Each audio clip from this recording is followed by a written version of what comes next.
pre-release Kamigawa Japanese stuff. We got cars, we got enchantment creatures, we've got ninjas, maybe ninjas driving cars. Yeah. We have transformers. Yeah. Kind of. Like, it's a pretty crazy thing. Those transformers can actually drive cars, too. Yeah. We've got some crazy shit happening here. That's all I want to see is a transformer transformed driving a motorcycle. Yes. Yeah. Oh, man. So, yeah, exactly. A guy driving a car with a transformer transformed on him. Fuck yes. This should be a playmat art. All right, so we were here to talk about cards while people are building. They just started a little bit ago, so we got a minute. So let's talk about some cards. We've got about 36 minutes to be. 36 or so. I mean, unless people just build blazing fast. I mean, yeah, there's always one. Yeah.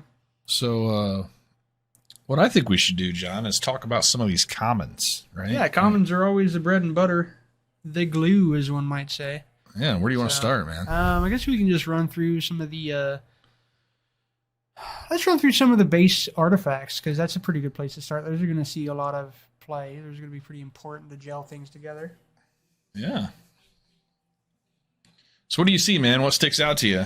Right now, so you mentioned some stuff earlier about seeing some streaming of this. Seeing a 1/1 flyer for 3 that makes another dude, that seems important to the set. With all things considered, it's extra artifacts, it's extra things to drive cars.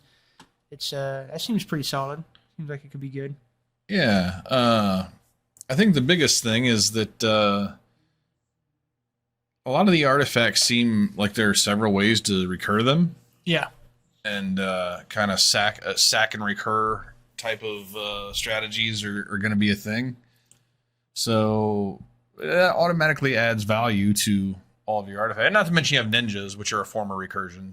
Like you're gonna play them over and over again. Right, for sure. So anything with an ETB is good. I mean, that's pretty much the rule of law when it comes to anything in Magic. For sure. The other thing, I was really impressed with this ninjas kunai. Like, another. I mean, at the end of the day, it's 3 damage for 3 to any target, which has just always been playable and limited. For sure. The only you have to jump through some hoops, but it also has synergy. That's the only caveat to this is you have to have a dude, and you can't use it the same. Like you can't use it the same turn that you play the dude, which kind of sucks. Can't not play the dude, but you can potentially use it the same turn you play it. Yeah. So, it has, if your dude is not summoning sick, you can play this and use it. And it has synergy happening along the way, provides you artifacts. It's a low drop. It's going to be big to turn on some of the artifact matters cards in the set, for sure. So that seems all right. Let's see what else we got down here. Iron Apprentice seems like it could probably...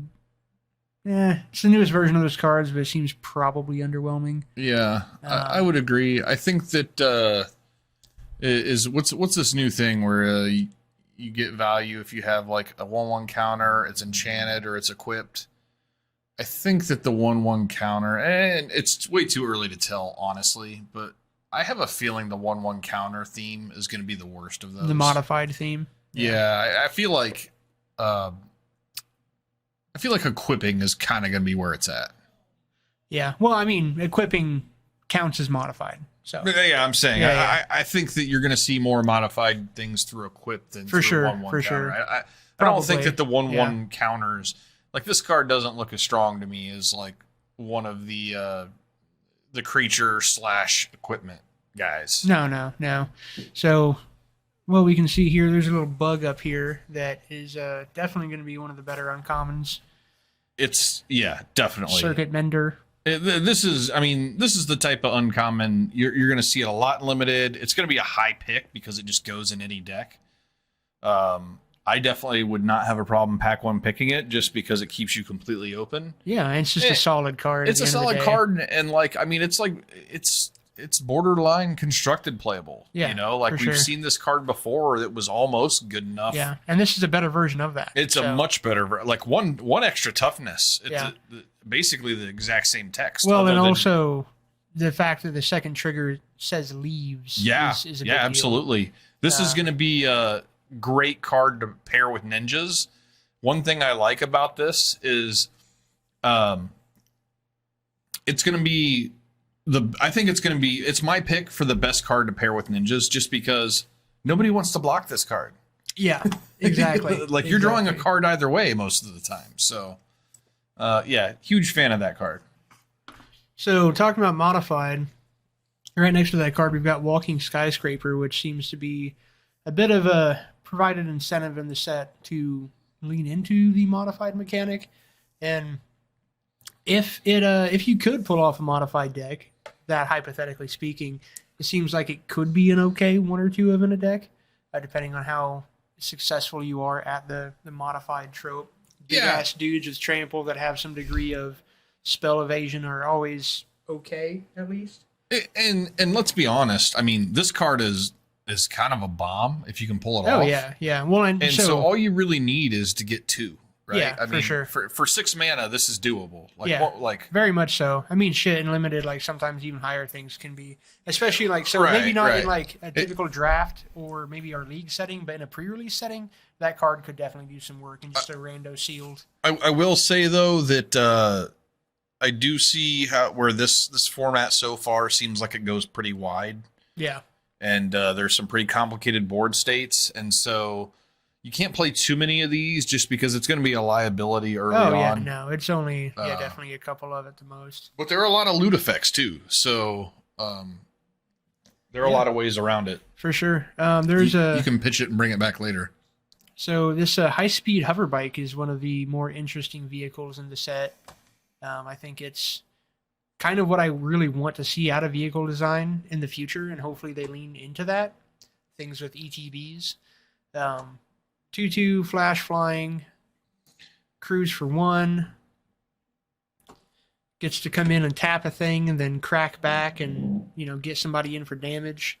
Seems like a solid vehicle if you are going that route. It's low mana, you can play in the early turns or you can hold it up as a trick later. Seems fine for that archetype.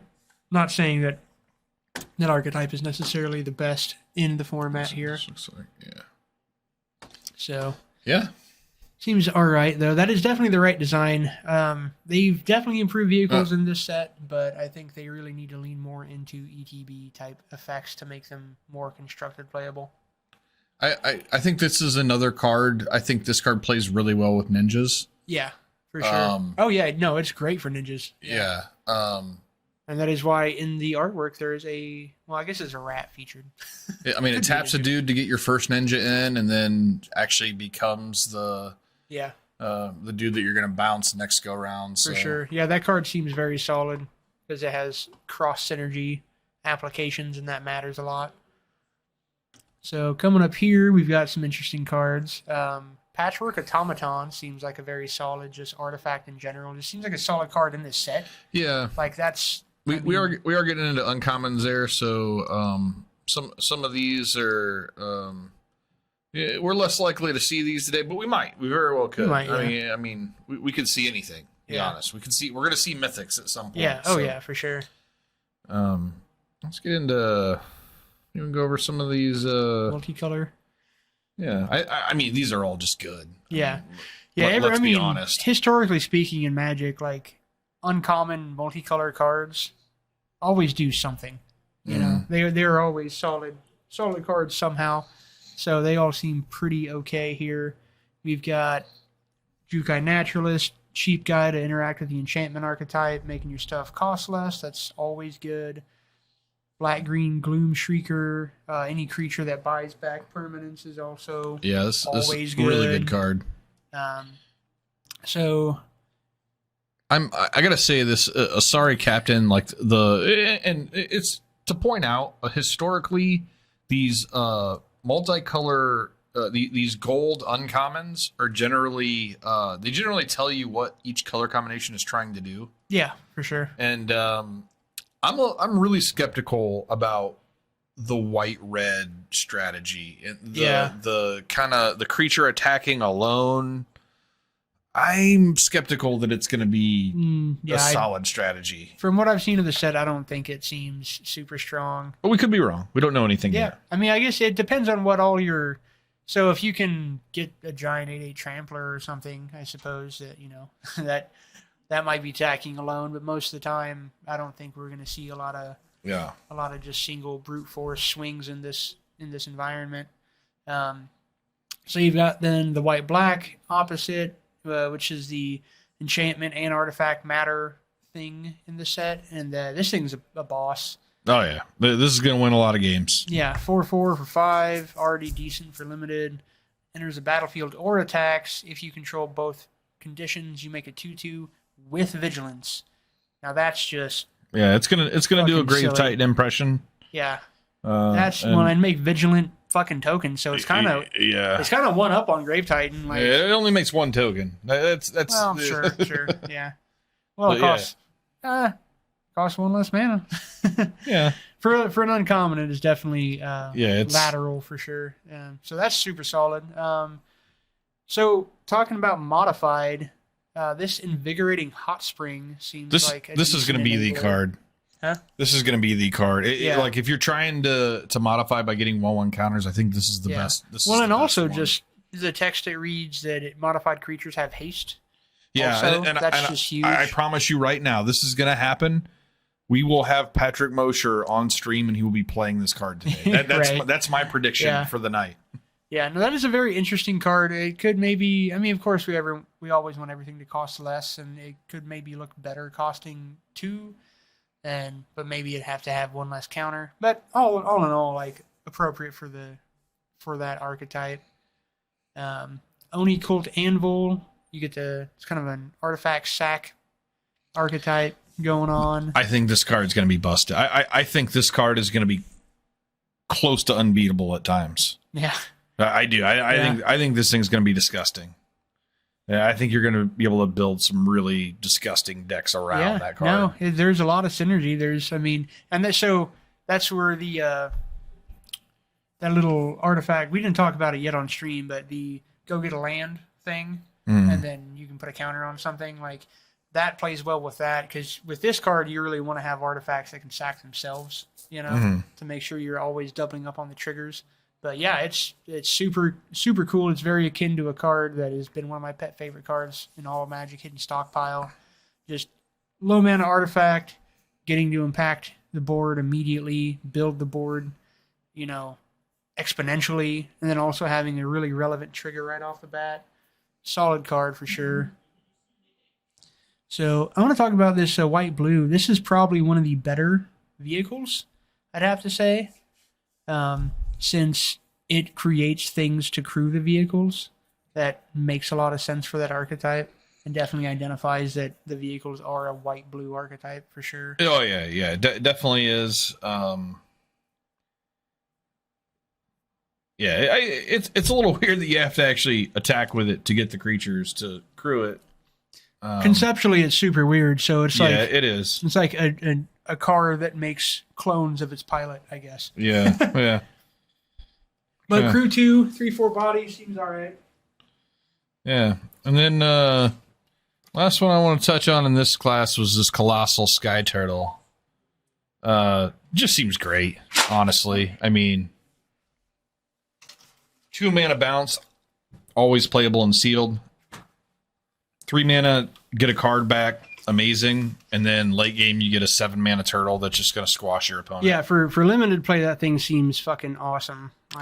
Also constructed. My bet, I'm going to put this thing in the living end. Yeah, for sure. So. All right. So here's some commons we can talk about. So right at the bottom of the screen are 2 things that I think are going to be decent, solid bread and butter cards. Buying one and getting one free at McDonald's? Is that the value you're talking about? I mean, kind of like for the mechanic, that's actually kind of what it is. Era of Enlightenment and the Modern Age, like they both seem fairly inconsequential for what they are, but 2 mana, readily available in draft, definitely available in league. They both turn into just representations of the color as creatures. in just magic. So scry 2, gain 2 life, and then turns into a 2/2 first strike. Right. Seems fine. I will say firsthand from what I've seen in this format, a lot of X1 and X2s, which makes first strike just amazing. For sure. And there's not a lot of first strike in the set, so and then we've got one of the few. Modern Age, which loots twice and then turns into 2/3 flyer, and that with ninjas seems super solid. Getting an easy. Yeah, it sets up your draws. Yeah. I actually kind of like this as an early play in a control deck to just hit your land drops. And exactly. And, like, you're going to get a nice blocker or finisher on your third turn. And it definitely sets up for ninjutsu. You got a 2/3 flyer ninjutsu in that's going to turn into more card selection. So that seems pretty solid. Loving this Greater Tanuki. That thing's sweet. This card is just amazing. We're starting to see Wizards do more and more of these. It's the ramp card that also is a payoff. Yeah, and we both love it when they do that. It reminds me a lot of they did the one that cycled for 4 mana and drew a card. Oh, the Shafet Monitor. Oh, I love that. Yeah, it kind of reminds me of that. I think there was another similar one that's kind of escaping me at the moment. Oh. Yeah, no, that's sweet, especially in limited, especially in sealed. That's super solid. You can get a few of them. Getting back to these sagas, here's the red one. At common, right? Yeah. So seems. I mean, so this.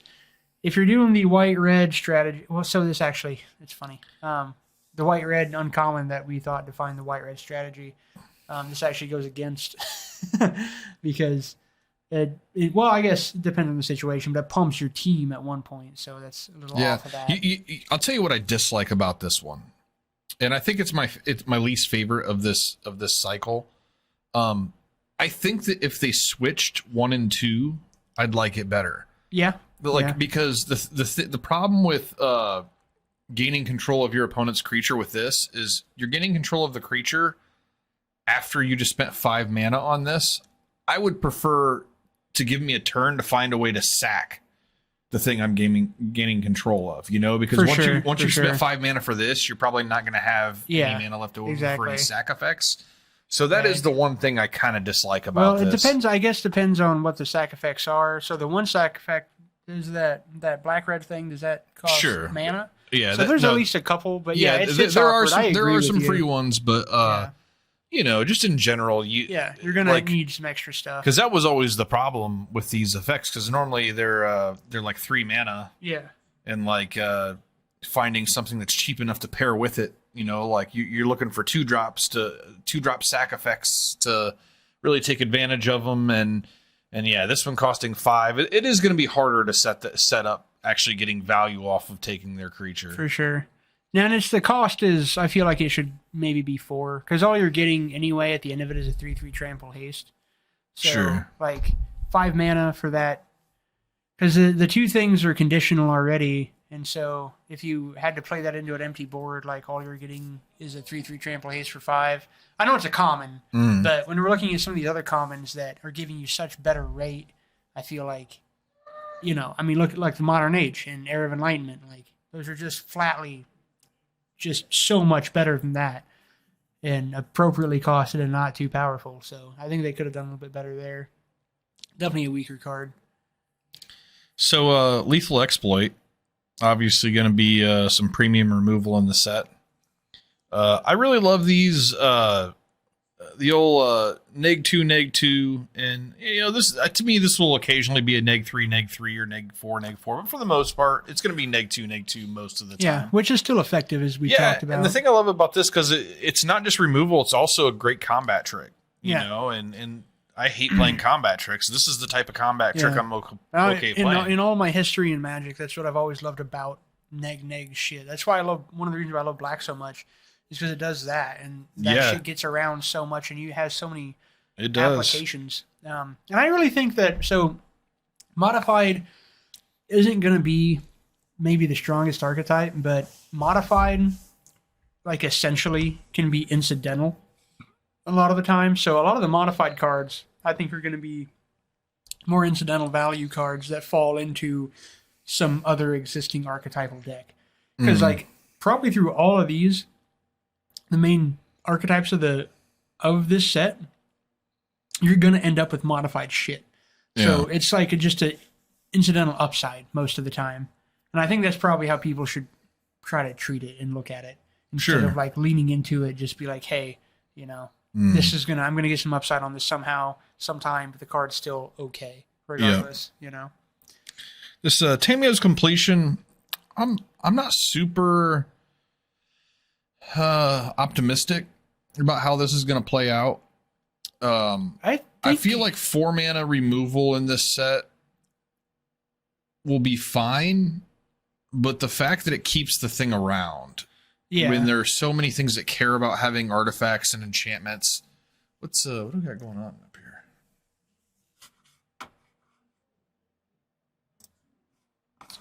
Yeah, but just I think there's going to be a lot of times when you don't really want to keep the thing around. Yeah.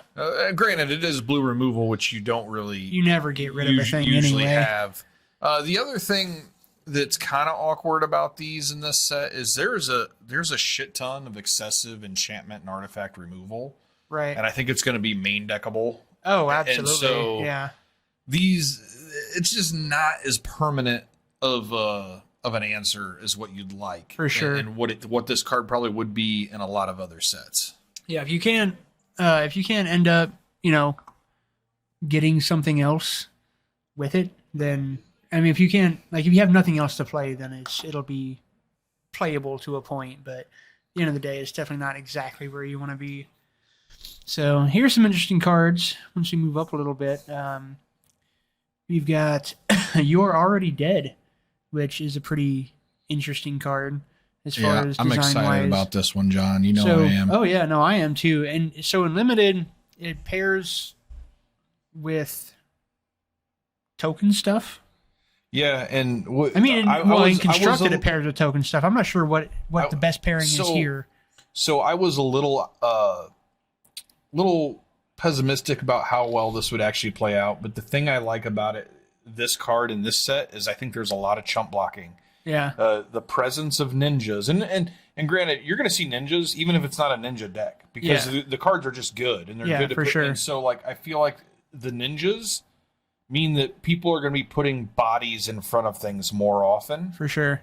And so like we saw the 3/3 artifact, a 1/1 that makes a 1/1.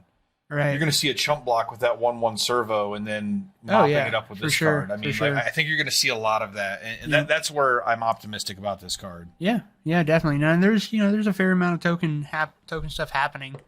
So 1 mana, kill something, draw a card. While being conditional, you put 1 mana, draw a card. That's probably worth 1 mana, kill, draw a card in the same sentence. And it's probably worth whatever condition is asked, generally, Yeah. So this equipment creature right next to You Already Dead seems solid for a common 2/1 ward 2. The equipped creature gets +2/+1 in ward 2, and it only equips for 4. That seems fine. Yeah, that does not seem bad at all. No, and it's a perfectly playable creature early game that can give you value in the late game. Yeah. And that's what is cool about these equipment creatures. For sure. So I don't think this card is particularly great, but I do appreciate the design of it. This little Incaris Infiltrator. I like that it's a cheap flying ninjutsuable creature, but I also like that it presents its own threat. No, and the thing I like about this card is I think it goes well with ninjas. Oh, yeah. That's what it's designed for. Yeah. And for sure. I like the fact that it's not just a 1/2 flyer, but it's, okay, you didn't present anything. It has a mana sink, so it's not a horrible late game draw. No, it's definitely... They've definitely printed worse versions of this card. For sure. Right? For sure. Like they're at least trying to make these things decent draws in the late game. Right. I actually want to look at this enchantment creature, the Bamboo Grove Archer. I actually don't even think I noticed this card until this moment. It seems really solid. A lot of people aren't going to want to play this card because they're afraid of that word defender. Right. But I don't like to attack, and so give me a 3/3 for 3 they're 3/3 for 2 reach defender all day. So what that says is fuck you, Ninja.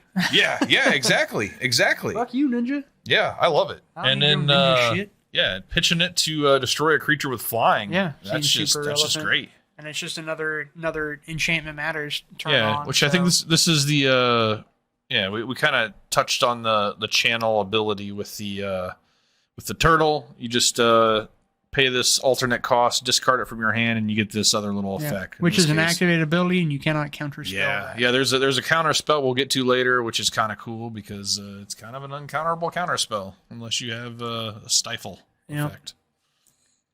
All right, we got a 1/1 Death Touch for 1. Those are always playable. Fuck yeah, especially the fact that it's an enchantment.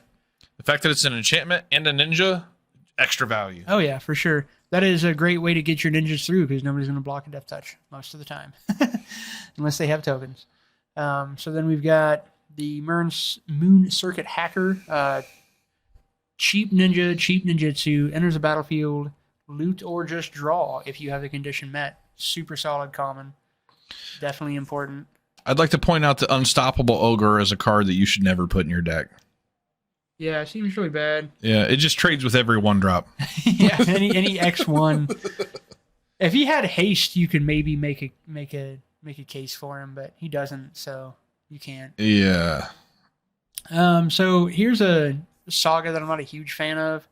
4 mana, target creature gets +1/+1 and gains flying until end of turn. That just seems not great. I think it turns into an okay creature, but okay, it just turns into a 2/4. 2/4 flying and 4 mana. Yeah, I will agree. This is pretty probably trash. one of the worst ones. Yeah, that is a sad case for sagas. But right up here is one of the better cases for sagas at common. Okiba Reckoner Raid. Yeah, this card is nuts. Yeah, it's really solid nuts. value. You've got 2 life swing over a few turns, and then it turns into a 2/2 menace that upgrades your vehicles. Yep. That seems very, very solid for a common. These sagas are going to come up huge in limited, and I mean they're going to be the main way that you have enchantments all the time. Yeah, for sure. Speaking of having enchantments all the time, how about this Sunblade Samurai? Oh, I mean, this guy's sweet, right? I'm a big fan of 4/4 Vigilance for 5 in limited, and then the fact that he's an enchantment, and the fact that he channels to gain you life and search for a land. I'm a fan. So good. Very so good. And the other thing I saw is like it makes it very, like having this card in your deck makes it very easy to splash a couple white cards, right? Yeah, like if for this sure. Splash this. Yeah, especially channel for yeah. colorless. Yeah, that's great. Goes and gets you your planes so that you can cast your other ones if you don't have it yet. Definitely. Oh. All right. Let's see what else we got here. Spell Pierce, good old classic. I don't know. Yeah, it's probably Spell Pierce might actually be pretty solid. Could be okay in limited. I don't think I'm going to be playing a lot of Spell Pierce in this probably. I mean, I don't think you generally go for those conditional counter spells in limited much of the time anyhow. So it's always kind of weird to even see them. I like this ninja a lot. 2 mana.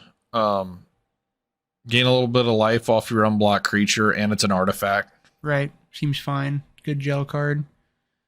All right. Let's take a Here's look at more this. of the cast your attack alone stuff, and none of it ever seems to be worth it. I'm not It's so sold. bad. I'm not sold on it, man. It's not. That's the weakest archetype. Modified is better than that shit. I think I tend to agree. It just seems like I don't see how it's going to be well supported. No, with all this other, everything else is just defaultly more powerful. Yeah. Like, whatever support it was given, it's just not as good as all the other shit in this set. Let's take a look at a couple more of these sagas. Yeah. All right, so this one puts counters on your creatures, so it kind of works with the modified. Yeah. And then turns into a 5/5 Vigilant Haste. So I like what it turns into. I'm not a huge fan of the mana cost, but it does hit creatures or a vehicle, and it also gives them vigilance. So yeah, and it seems I do like that. Okay, it's more expensive, but all these exile before they return. Right. And so this is one of the few that actually has haste. Yeah, so that's a big deal. You get to take advantage of it right away. Yeah. Whereas normally you're going to have to wait a turn before you can get your attacks. For sure. This might be my least favorite of this cycle, honestly. I think this card sucks. Like, I don't see. I feel like you're just gonna be wasting your time. The first two, like. And limited, it's very potential. Mana, it's late enough in the game where sacking a creature or discarding a card, it's not going to do. Like, the fact that they have the choice of which they do, is going to have very little impact. And it's yeah. And you just go wide, like they're going to be sacking their 1/1 servo, right? A lot of the time, yeah. It just, and then you get this. What do you get? An 0/4. X is the number of creature cards defending players great. That could be a big creature. I mean, it could be. It also could be an 0/4. Right. Yeah. No, the fact that there is, I would like to see it read. If they can't sack a creature, they discard a card. I don't like unless they discard they just get their choice of what they can just. Anytime you give your opponent a choice in this game, it's probably. I saw this in play. I watched. Several rounds of limited over the past 24 hours, and I saw the card played twice, and I saw 2/1/1 sacked and 2 lands discarded the 2 times I saw it play. Yeah. So, and that's pretty much what I had in my mind was going to happen. So, all right. This little 1/1 for 1 flyer, another great card to pair with ninjas. Yeah, for sure. Network disruptor. Yep. I love me. I love me a ravenous rats, man. Oh, yeah, and the fact that it's an artifact as well. Oh yeah, this thing's gonna be gross. I will be playing this card. So I want to go down here and talk about this Kami of Industry. Yeah, that seems like it could be pretty sweet, depending on the artifacts you can pair it with. Yeah. 3/6 for 5 seems fine. Reanimate an artifact with 3 or less and return it. It gains haste. And then you sack it like that with that bug, the 2/3 bug thingy. When energy gain 2 life, and when it leaves, you draw a card. Goes well with that. Goes well with the virus beetle. Also a bunch of shit. Also goes well with that the knife that we saw earlier that deals 3 damage to a target. Sure. Yeah. That seems like a very solid common in red for sure. Another shitty attacks alone card. No one cares. That mechanic is bad. The only problem I will see with Kami of Industry is I think there's going to be a lot of times when you put this in your deck where you just don't have targets for it. Could be. I mean, yeah, for sure it could be. So it definitely would lean you. I think it'd be a later pick after you have the artifacts established to be able to do so. This guy goes with the black-red uncommon. If your deck needs a 5-drop, it's a playable 5-drop. Well, if you've leaned into the black-red thing with sacking artifacts with that Oni Anvil, no, for sure. That's a good point. That is an archetype, and if you are in that archetype, that's a great card for it. Yeah, exactly. So, all right. I think Voltage Surge is solid. Probably the best common. Yeah. Oh, no. There's another red removal spell that's the best common. This is in the running, though, for best common. And that goes with that Oni guy, or the guy we were just talking about. Yeah. Because you're sacking artifacts. Yep. So, yeah, that's super solid. 4 damage for 1 is always good, and it should be pretty easy in this environment. No problem at all. I wanted to talk about Moon Snare Specialist. I normally love these cards. They always play out great. The dude that bounces a dude. I still think this is great. I do think that it's a little worse in this set than it probably has been in some others. Right. And the reason is because most of these creatures have enter the battlefield effects. Right. So it's going to be less of a tempo card than what you're using. You're probably going to be bouncing your own shit more often than what you're comfortable with.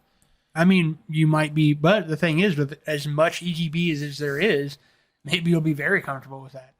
Yeah. Maybe that's what that card is better suited for. Is getting more value out of your own shit. You normally like these cards as kind of a tempo play, and I think you're going to see yourself in situations where your opponent just, the board's kind of sewed up, you draw this, and then it's like, oh, well, I don't really want to bounce any of these creatures. Well, yeah, for sure. No, I get where you're coming from, but like you said, there's a lot of your own ETB value, so maybe that might be where it sees and, more and, use. And to be fair, this does say up to 1. So Yeah, if that's the case, you don't have to bounce shit. Yeah, for sure. So here's a Twisted Embrace. There's always a 4-mana removal spell in black. And this one is conditional because it requires you to have a thing on the battlefield, but other of these things you should have. So it shouldn't be that big of a deal. Well, you have to have a creature, right? Creature it's an or artifact. Okay, yeah. Yeah, so you should. It shouldn't be that conditional. There will be times where it could be not great, but I think it should be pretty safe almost all the time. Don't hate that. Master's Rebuke is the latest, and we started to get these bite spells instead of fight spells. And right. Looks to be just as good. I got to tell you, just to the left of this bite spell, whoa! How about the flavor on this fucking card? Oh man? Yeah, no, it's great. That's what this set has been. Just it kills flavor, dude. This set is so well designed, flavor and concept wise. It's great. I love it. Most uprisers augment their bodies for speed, strength, or protection, but a few just want to be one with the music. Yeah, no, it's great. Man. Someone had told me that Wizards had said that with this set they were trying to capture modern Japan, which modern Japan cyberpunk type shit. It's a marriage. Japan is a marriage of technology and history. Yep. And so I think it's really well done with the sagas and then these kinds of cards. Like it's fantastic. So I really like this Repel the Vile. They almost always have this 4-mana white removal spell that kills a thing with power 4 or greater, and it's always a sideboard card, right? Because you just never know if you're going to be seeing a power 4 or greater creature in any given matchup. But this always has a target. The fact that they tacked on enchantment, which is crazy. In most sets, this would still probably... But the fact they typed enchantment on there, this is going to be a good main deckable card. Yeah, for sure. So, moving up to this blue card up here, this seems like just an okay card. Should be an okay card in pretty much any limited environment. The fish? 3/3 flying. I got to tell you, John, I think this card's amazing. Yeah. And I think that a lot of people are going to underestimate it. I feel like I'm going to get this card passed out to me a lot. For sure. And that's the thing, dude. Like... It's outside of like the set's synergies and mechanics. Like you're just talking about limited here. It's a fucking 3/3 flyer. Before that loots. Yeah. Like there's nothing wrong with that. That's fine. So we got Scrapyard Steelbreaker, 3/4, sack an artifact, gives a decent bonus that'll play into. I actually want to talk about return to action. Which one is that? Right to the left of one of those. Yeah, okay, so they've been doing these more and more in Magic. They do them in basically every set. This is actually my favorite one that they've done. And I don't normally play these. I might play this one. So what I like about this is going to be good in combat because the fact that it gets a 1/1 buff and it gains lifelink means that a lot of times you're going to be able to trade with your opponent's creature when they think that that they've got a good attack. You're going to get your guy back and get a little life out of it. Yeah. I think that this is just enough extra value giving that one in front and the lifelink. I think this is going to be actually a good card. And it has fucking super dope ass artwork too. And I also want to talk about Harmonious Emergence, this 4-mana aura. This is going to be the card that everybody plays against me, and I just laugh to myself because I think it's fucking trash. If your opponent's playing these, forget what I said about the bounce spell not having as much value in the set. Yeah. For sure. So there is, what do we got next? We've got this Reckoner's Bargain. That's a solid card. It's the best version of this card they've printed.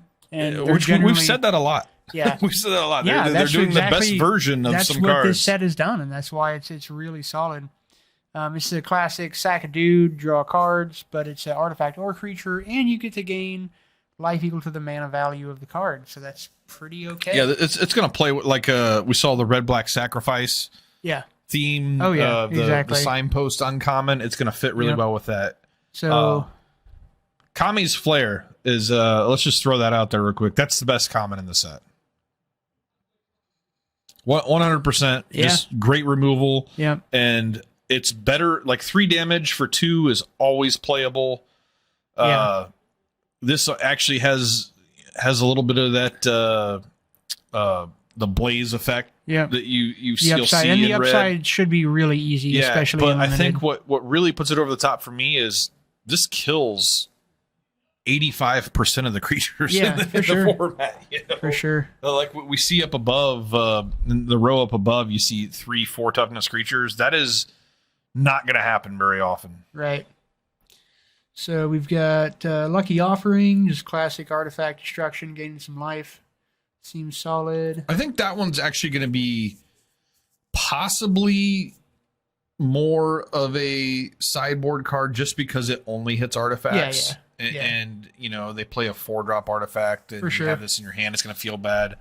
I actually think Fade into Antiquity on the other end of the spectrum, the other end of that row. That's one you can just play. That's just good removal. At least a fucking one of for sure. Kami of Terrible Secrets right in the middle of this next row is just a great card. Yeah. Yep. 3/4 body for 4. Draw a card, gain life. And the artifact and enchantment, it's gonna it's gonna be pretty easy. It's gonna be very easy. It's gonna be easier than you think. It's gonna be easier. I don't see how it's not gonna happen. Yeah, I mean, it's going to be really hard in this set for it not to happen. I think that there will be games when you've built this deck, and I think it's mostly kind of like a white-black deck, but splashing is easy. So it could be Esper, it could be... Yeah, no, exactly. You know, it could be Mardu, it could be a lot of things. So many of these things are incidentally one of those things. For no reason. Sure. So. But I think that they're going to be... This is a 4-drop, so I think there are going to be times when maybe... you have to hold on to this for an extra turn because you just lost your only enchantment or whatever. Yeah, potentially. But for the most part, it's not going to be very hard to get this thing going. All right, so then we've got Kasuni Ace over here. Vehicles are vehicles, and they're probably not the best of the archetypes, but this guy definitely is an interesting design for vehicles, though. I'm just going to check and see where we're at real quick. Yeah. I mean, the walkie's on if you just want the radio. But you can walk out there if you want to. It should be. Somebody is. All right. So, vehicles don't feel like you're impacting the board as efficiently as an inefficient Magic player wants to. But, I mean, with Kaladesh, we've known that certain vehicles are going to be a powerhouse. You know, they definitely were in that set, and that was the onset of vehicles as a mechanic. And they didn't have... They had some things to help, but they didn't have anything quite like this guy. The fact that he can untap himself once the attack happens is pretty solid. Also, giving the vehicle first strike to not die in combat is fantastic. So if you were trying to go the vehicle route, that guy makes a good amount of sense. Are you blocking this, or? Yeah, I don't know what it is. What? No. Oh.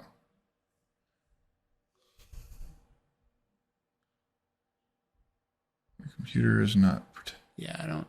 Just close out of that. All right. He said 4 minutes left for building. 4 minutes. All right. Here, come back to us. Okay. So. What do you think about this mnemonic sphere? I mean, I love artifacts. So I think it's great as a card in general. For limited, I think it's probably fine. Yeah, I don't know if it's good enough or not, but I have this vision in my head of me doing a control deck where I play this on turn 2, and then turn 3 I can hold up that counter spell that's cheaper. Well, and so there's a shit ton of fixing in this set. Oh, there is. So the black red sack thing could easily be Grixis, and could easily get super benefited with getting the blue things, cards that we've seen. And I don't know. I think it seems very solid. This crab up here is insane. Yeah, the crab is really good. 5/7 ward 3 for 7. Channel to counter a spell or ability, unless it's controller pays 3. The aura ability tacking on there is pretty huge. That's pretty all right. Big fan of that. It's a pretty decent. So normally Mind Rot cards, I'm not a huge fan of. This one's interesting in this set. The fact that it gives ninjas and rogues evasion. I think Mind Rot with the upside is usually pretty decent. I think I tend to like Mind Rots more than most. But But I also think it varies from set to set whether or not they're playable or not. And we're gonna have to play the set to really know. For sure. It is very interesting to pull, resources out of your opponent's hand that can interact with your combat, and then to benefit your combat. Yeah, seems fine. So explosive entry, I think, is just going to be good main deckable removal. Up to 1. Oh yeah. Well, I mean, so you mentioned before with another card, since it only blew up artifacts, you might think it was a sideboard card. This only blows up artifacts, but you also still enable modify. That's why. That's the difference for me, is the fact that it modifies. So I think this Careful Cultivation is an interesting card. I'm not a huge fan of auras in general, but for the aura value on this thing is pretty big. +1/+3 reach and tap for 2 green seems fair for 3 mana. If I played this card, I would probably almost always channel it. That's what I'm saying. That's why I think it's interesting. Is because 2 mana dorks are just fine and limited. Yeah, so. well, it's an instant speed 2 mana dork, and so that's what I like about it. Is you have an instant speed 2 mana dork, but then also if the conditions are right and you feel comfortable making the investment, you get a good payoff for the 3 mana. And I like that. Anything modal, I'm a big fan of. So, all right, moving up here, we've got this experimental synthesizer. I'm a big wacky artifact guy, and I'm a big fan of this card. And I think if you have the artifact sack deck here, this thing seems sweet. 1 mana artifact, enters or leaves, exile the top card, you may play it. And then you can turn this thing into a 2/2 samurai with vigilance, which will also get another activation. Yeah. I think that card is super interesting. I'm looking forward to playing that. Generic 2/3 lifelink for 3. So fine and limited if you need it. I want to point out this Debt to the Kami, I think, is a removal spell you should probably avoid. Edicts just aren't that good and limited, especially in go wide formats, which I think this is. And they try to bait you with you can make them exile an enchantment, and they might only have 1 enchantment creature, so that's going to be good sometimes. But I think it's still going to be a little bit more variant than what you'd like. Yeah, I think that with as aggressive as the set looks like it's going to be, this thing should cost 2. And it's not like that. It's not like that would push it over. It would not. It would be fine at 2. I would say the reason they didn't do that is because it would be the best edict they've ever made, probably, and they were probably afraid of that. Yeah, but and also they're not going to give black enchantment destruction at 2 mana for constructed. I mean, we say that. I don't think they are. They've never done it. I agree. But I don't think it's relevant at this point in Magic.